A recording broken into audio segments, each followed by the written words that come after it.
বিসমিল্লাহির রহমানির রহিম। সম্মানিত দর্শক শ্রোতা, সালাম নেবেন। আসসালামু আলাইকুম ওয়া রাহমাতুল্লাহ।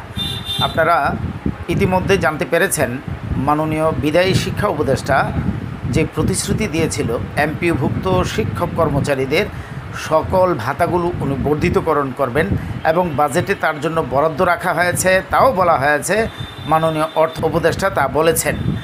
তারপরও নতুন বাজেট শুরু হতে যাচ্ছে জুলাই মাসের বেতন থেকে।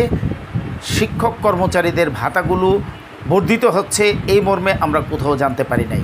তাই এই বিষয়গুলো সুস্পষ্টীকরণের জন্যই জাতীয়করণ প্রত্যাশী জোট একদিনের একটা মহাসমাবেশ এবং লং মার্চ টু সেক্রেটারিয়েট ঘোষণা করেছে। আমরা সারা বাংলাদেশে যোগাযোগ করছি, সারা বাংলাদেশের শিক্ষক কর্মচারীদের আগ্রহকে আমরা সাধুবাদ জানাই এবং আমরা এবার বুঝতে পারছি যে সর্বোচ্চ উপস্থিতির মাধ্যমে তারা তাদের ভাতাগুলোর নিশ্চিতকরণ করেই তারা ঘরে ফিরবে।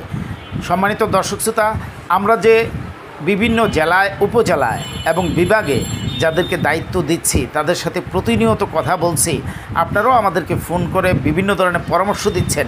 আমরা যা প্রকাশ করছি, অনুরোধ থাকবে আপনাদের প্রতি যে আপনারা এটা শেয়ার করবেন। আপনার টাইমলাইনে যে 5,000 বা 4,000 বা 3,000 যতজন ফলোয়ার আছে বা ফ্রেন্ড আছে তাদের নজরে আসবে। তাই আপনারা এই কাজটা করবেন, এটাই আপনাদের কাছে অনুরোধ।